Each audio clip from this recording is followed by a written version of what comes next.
Les conflits armés constituent un des plus grands obstacles au développement dans le monde et en Afrique en particulier.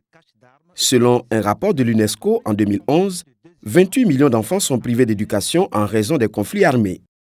Au Mali, où plus d'1,2 million enfants ne sont pas scolarisés, une crise sociopolitique et sécuritaire majeure a sévi depuis janvier 2012, mêlant un coup d'État militaire, une rébellion sécessionniste et une occupation partielle du territoire national par des groupes djihadistes. L'école à Gao, le système éducatif, a connu la crise la plus grave de son histoire. Suite à l'occupation, tout a été saccagé, pillé. Les écoles ont été pillées, saccagées. Des tableaux ont été utilisés par les occupants comme bois de chauffe. Vous savez que dans ces régions désertiques, le bois de chauffe, on n'en trouve pas toujours. Des livres ont été brûlés parce que les bureaux qui servaient de magasins dans les directions des établissements ont été pillés. Et nous-mêmes à l'académie, au CAP, à l'IFM, tout a été pillé, saccagé. Après leur passage, on avait vraiment l'impression d'un tsunami. Tout n'était que ruine et désolation.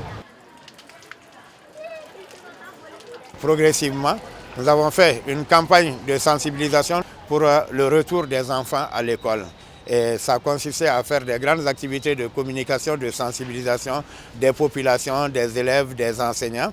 Et il faut dire que l'État aussi a apporté sa contribution en favorisant le retour des enseignants, en acceptant de prendre en charge leur transport et de prendre en charge également leurs frais de réinstallation. Donc progressivement, les campagnes, les différents partenaires sont revenus et il est significatif que pour cette rentrée à Tombouctou, qui a été célébrée avec le Premier ministre et le ministre de l'Éducation, que la Banque mondiale était là-bas au nom des partenaires. Et progressivement, donc, nous sommes en train, dans le cadre partenarial, de revenir à une situation normale. Les différentes coopérations reviennent. La rentrée scolaire a pu s'effectuer au nord le 17 octobre. Les enseignants reviennent progressivement et les élèves aussi. Donc nous pensons très rapidement que l'on pourrait retourner vers une situation normale. Les impacts de la crise sont divers et lourds. Mais malgré les obstacles, l'école malienne, au lendemain de l'occupation et de la suspension de l'aide internationale, tente de se relever. L'occupation des régions nord de notre pays a été un moment de mutilation de l'école. Pendant cette période que je qualifierais de tsunamique, les apprenants, en l'occurrence, ont vécu des traumatismes sans précédent. Ces traumatismes sont marqués essentiellement par des mariages forcés, des viols, des violences verbales, mentales, sur tous les plans. Il s'en est suivi également une démobilisation des acteurs à l'école et autour de l'école, et même une destruction, une spirale de destruction de nos armoiries. À l'ère qu'il convient d'appeler la Renaissance, nous pensons qu'il est impératif de renforcer les mécanismes de prise en charge des enfants, de renforcer les mécanismes de participation et de mobilisation des acteurs à l'école et autour de l'école, et surtout de multiplier les cours d'éducation civique et morale afin de renforcer le sentiment patriotique. La complexité de la crise malienne et l'ampleur de ses effets ont très vite mobilisé les chercheurs locaux, notamment ceux du domaine de l'éducation.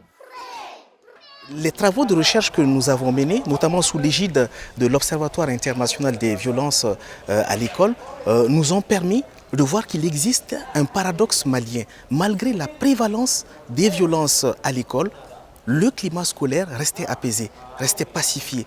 Donc le climat scolaire n'était pas fondamentalement affecté par ces violences-là. Aujourd'hui, au sortir de la crise sociopolitique et sécuritaire, l'enjeu pour la recherche, c'est de comprendre quels sont donc les impacts de ces violences extérieures à l'école, ces violences de la société, ces violences de la crise. Quels sont leurs impacts donc sur le climat à l'école, sur le climat scolaire? Est-ce que le climat scolaire malien reste toujours pacifié au sortir donc de cette crise-là? Mais aussi d'autres interrogations intéressent la recherche sur lesquelles nous sommes donc, c'est de comprendre l'implication, voyez-vous, de certaines offres scolaires comme l'école arabo-islamique dans la construction du djihadisme. La remise en selle de l'école au Mali après 2 années de crise sociopolitique et sécuritaire, appelle sans aucun doute la mobilisation de tous les partenaires sociaux, techniques et financiers.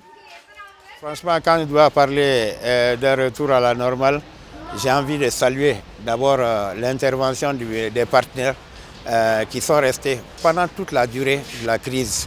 Je pense particulièrement à l'UNICEF qui nous a permis en réalité d'avoir des données sur l'ensemble de la situation scolaire, qui nous a permis d'effectuer des voyages dans les pays voisins, au Burkina, en Mauritanie et Niger, pour voir en fait la situation des élèves maliens réfugiés.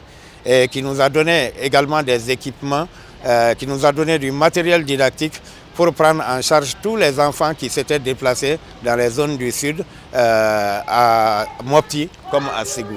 Donc l'UNICEF pendant toute la durée de la crise était là. Et je profite de l'occasion aussi pour saluer l'intervention de tous les partenaires comme le PAM, qui ont intervenu par l'intermédiaire des cantines pour essayer de prendre en charge. Je parle au passage aussi de toutes les ONG qui sont restées au nord pendant la crise et qui étaient également dans les camps de réfugiés qui ont aidé à prendre en charge la situation. Pour nous, au niveau de la coalition ou des organisations de la société civile en général, pas forcément la coalition, mais des organisations membres de la coalition ou des organisations de la société civile seulement, nous accompagnons l'État par rapport au redéploiement des enseignants dans ces zones-là, pour le retour, pour la réinstallation. Nous essayons également de voir quel appui nous pouvons apporter aux communautés à travers l'offre des kits scolaires que nous parvenons à avoir avec nos partenaires qui reviennent petit à petit. Donc également comment nous pouvons soutenir les communautés à se réinstaller, à commencer encore des activités économiques parce que c'est ça qui soutient de toute façon l'école. Les parents qui n'ont pas de ressources ne peuvent pas soutenir l'éducation parce que nous savons que l'éducation n'est pas complètement gratuite. Donc ceux qui sont dans les camps aussi, en dehors du Mali, sommes en train de, en tant que société civile aussi, essayer de voir avec le HCR comment vraiment organiser leur rapatriement au Mali pour que vraiment ils puissent recommencer vraiment les cours. Donc ça se construit petit à petit. C'est des choses qui prennent du temps, mais nous sommes confiants. L'école se remet progressivement en selle au Mali, un retour à la normale qui s'opère avec la mobilisation des partenaires techniques, financiers et sociaux. Mais après le défi de la normalisation, les enjeux traditionnels sont toujours d'actualité. Il s'agit des défis de la qualité, de l'accès et de la gestion de l'éducation. Le retour à la normalité ne suffit donc pas. Il n'est qu'apparent et au Mali, comme en bien d'autres pays du monde, l'éducation demeure un bien commun fragile.